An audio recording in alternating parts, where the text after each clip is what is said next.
বহুদিন ধরে রাস্তার সংস্কার হচ্ছে না, ফলে ক্ষোভে ফেটে পড়েন চম্পকনগর বাজার সংলগ্ন চিন্তারাম গ্রামের মানুষ। অভিযোগ, তাদের এলাকার রাস্তা দীর্ঘদিন বেহাল রাস্তায় পড়ে থাকলেও অজ্ঞাত কারণে সংস্কার করা হচ্ছে না, ফলে এই রাস্তায় প্রায় দুর্ঘটনা ঘটছে বলে অভিযোগ। এই অবস্থায় রাস্তাটি দ্রুত মেরামত করতে স্থানীয় বিধায়কের দৃষ্টি আকর্ষণ করছেন স্থানীয়রা।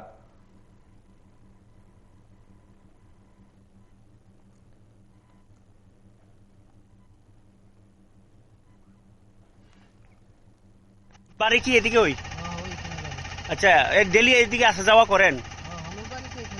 কিরকম অসুবিধা আছে কি রাস্তাতে? অনেক অসুবিধা হইতেছে রাস্তায়।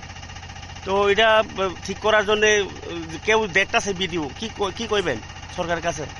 তো ঠিক করার লাগে, এদিকে স্কুলের পোলাপানা যায়, গাড়িগুলো হয়তো অসুবিধা হইতেছে, তার লোক যাইতে অসুবিধা হইতেছে।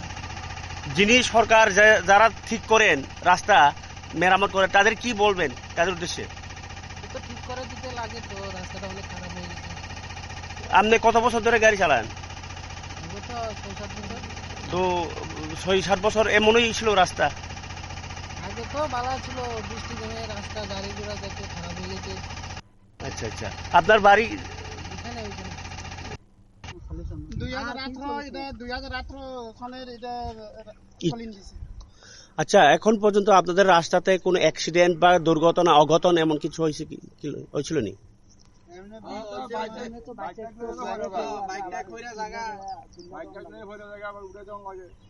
কোন সময় বেশিরভাগ অসুবিধা হয়?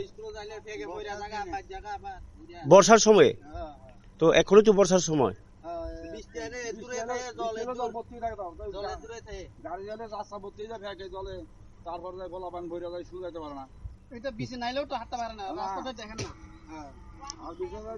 এখন আপনারা মোটামুটি কি হইলে পাইতে পারেন, কি আশা করেন, কি করতে চান? আমরা এটা রাস্তা ঢালাই চাই।